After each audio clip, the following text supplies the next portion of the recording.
असं माझा आपण घातलं त्यावेळी कळलं नाही घडलेला प्रसंग मी माझ्या डोळ्यांनी पाहिलाय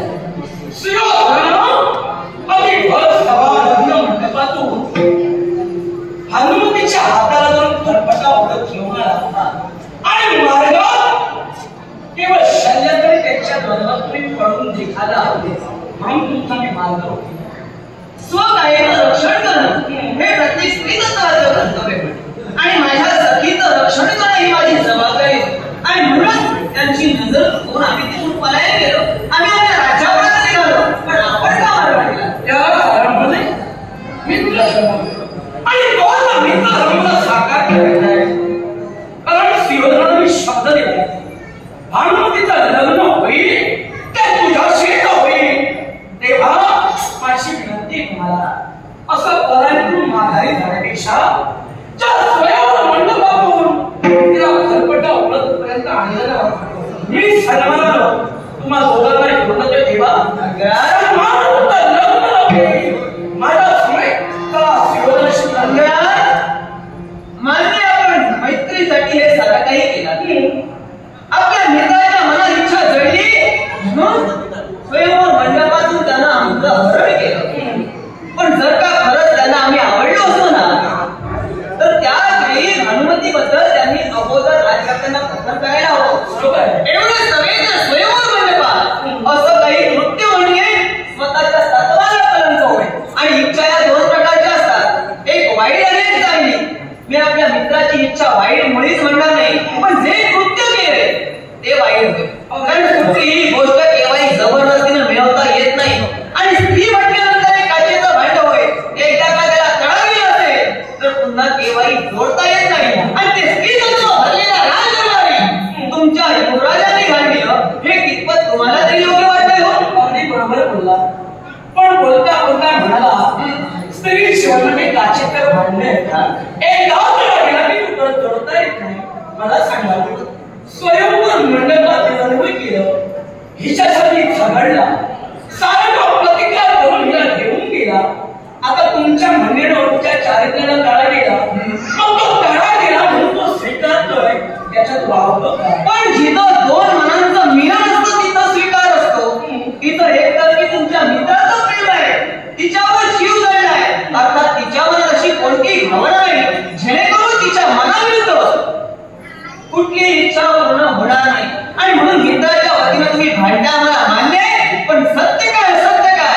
योग्य काय अयोग्य काय याचा विचार आपण करायला हवा कारण आपल्याबद्दल कित्येक ऐकून आम्हाला माहिती आहे आपल्या मित्राबद्दल कित्येक वाईट गोष्टी ऐकून माहिती आहे आणि या प्रत्येक वाईट गोष्टीला एक मित्र म्हणून आपण वेळोवेळी जर का प्रोत्साहन देत असाल तर आपला मित्र हा एक दिवस वाममार्गाचा मार्गदर्शन करायचे आणि शेवट हा त्याचा वाईट होईल याला प्रोत्साहन न देता त्याच्या चुकीची त्याला जाणीव करून द्या आणि सत्मार्गाला आपल्या मित्राला लावा ही आमची प्रामाणिक सद्भावना आहे चांगली गोष्ट आहे जिथं तो वावगा वागेल मी त्याला नक्कीच मार्गदर्शन करेल पण मित्र इच्छा पूर्ण करणं मित्राचा धर्म नाही मग तो धर्म मी साकार करतोय त्याच्यात माझं काय पण आपल्याला प्रथमच आम्ही म्हटलं मित्र प्रेमासाठी आपण योग्य आणि अयोग्य म्हणत नाही पण मित्र जर का चुकत असेल वाईट मार्गाला वाईट चालत असेल तर आपल्या मित्राला योग्य त्या मार्गावर आणणं हे मित्र या नात्यानं आपलं कर्तव्य होय तुमच्या म्हणण्यानुसार तिथं तो वाड्यात वावगा वागला याला कारण तुझी सखी भानुमती कशी काय परिपूर्ण कारण तेच आहे अखिल विश्व चराचरात हिच्या सौंदर्याची चर्चा बरीच चालली आणि त्यापैकी हिच्या पराक्रमाची चर्चा शस्त्र अस्त्रकला मल्ल युद्धकला साऱ्याला दिल्यात नक्की प्रत्येकाच्या मुखावर नाव आहे तिला देवाने पाहिलं नाही तर भक्तीच्या गुणाने तिला वरील म्हणजे मनात धरलं आता एकतर्फी प्रयत्न केलं हे त्याचं चुकलं का नक्कीच योग्य प्रेम करणं हा गुन्हा नाहीये पण प्रेम केल्यानंतर त्याची वाच्यता करणं फार महत्वाचं असतं मनात धरून प्रेम केव्हाही मिळत नसतं जर का आपल्या मित्राला त्यावेळी वाटलं होतं की जर का भानुमतीचं सौंदर्य एवढं आहे तिथं गुणगान ऐकून जर का ते ढाळले असतील तर नक्कीच त्याच वेळी जर का भानुमतीची मागणी देखील घातली असती ना तर स्वयंवरा अगोदर भानुमतीनं त्याचा स्वीकारही केला असता. मी नाही म्हणत नाही, पण आपला मित्र जे वागलाय हल्लीला स्वयंभू मंडपात राजतत्वाला कलंक लागले जे कृत्य केले ते मात्र अयोग्य आहे, ते तुम्हाला मान्य करावंच लागेल. राजतत्वाला कलंक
यांची लग्न सन्मानपूर्वक लावून दिली, पण अपहरण केलं ते स्वतःसाठी केलं.